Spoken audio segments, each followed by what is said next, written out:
बिस्मिल्लाहिर्रहमानिर्रहीम। अस्सलाम वालेकुम। 9th class. आज जो हम लोगों ने टॉपिक पढ़ना है वो है atomic size and atomic radius. Atomic size क्या होता है, एटम का साइज़, और एटम का रेडियस क्या है।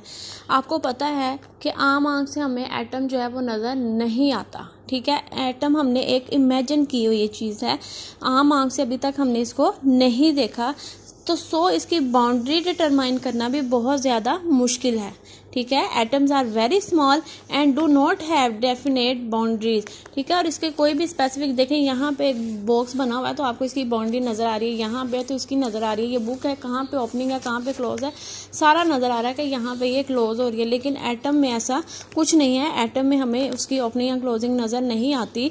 सो it has no definite boundaries then fix their size, जो कि इसका साइज को फिक्स करे। So it is difficult to measure the size of an atom. इस वजह से एटम का साइज मेजर करना बहुत मुश्किल है। Therefore, the common method to determine the size of an atom to assume that atom are the sphere, ठीक है। इस वजह से हमने एक अज्यूम किया हुआ है, फर्ज किया हुआ है कि एटम का साइज जो है वो स्फीयर शेप, ठीक है।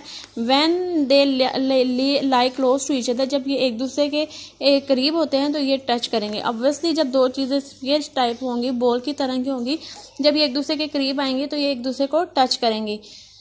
अब कहते हैं half of the distance between the nuclei of two bonded atom is referred as the atomic radius।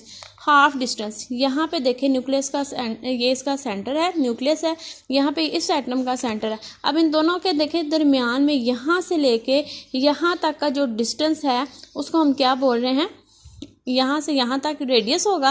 Radius का मतलब होता है हाफ, एटम का जो हाफ डिस्टेंस है उसको हम इसका बोलते हैं रेडियस। और यहाँ से यहाँ तक फर्ज कर लिया कि ये इसका साइज है, ये हाफ है ना, यहाँ से लेके इस सेकंड एटम के जो हाफ है हमने कंसीडर कर लिया ये 2r। 2r का मतलब है कि ये इसका साइज होगा, और यहाँ से यहाँ तक ये इसका क्या है, रेडियस। देखें, half of the distance between the nuclei of two bonded atom is referred as atomic radius of the atom। For example, the distance between the nuclei of two carbon atom in elemental form is 154 picometer, ठीक है।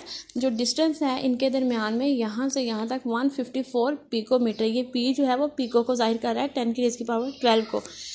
Carbon atom in elemental form is 154 picometre, और इसका जो half होगा 77 picometre, इसका क्या होगा, radius. ये जो हमने कंसीडर किया वह स्फीयर शेप स्ट्रक्चर, ये हमने फर्स्ट की ये कार्बन की है, ठीक है, ये कार्बन की है। अब इनका हमने हर एक, जब हमने ये चीज़ें पढ़नी है, पीरियोडिसिटी ऑफ प्रॉपर्टीज़, इसमें भी हम फर्स्ट पढ़ रहे हैं एटॉमिक साइज और एटॉमिक रेडियस, तो यहाँ पे हमने इनकी ट्रेंड बताना है। ट्रेंड क्या होता है बेटा कि पीरियोडिक टेबल के अंदर एलिमेंट्स का एटॉमिक रेडियस या एटॉमिक साइज किस तरफ इंक्रीज होता है और किस तरफ डिक्रीज।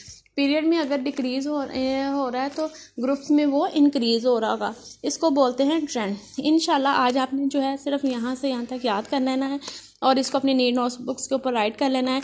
इंशाल्लाह कल जो है हम बाकी जो है वो याद करेंगे इसका ट्रेंड। आपने इसको अच्छे से याद करना है। Okay students, take care and अल्लाह हाफिज़।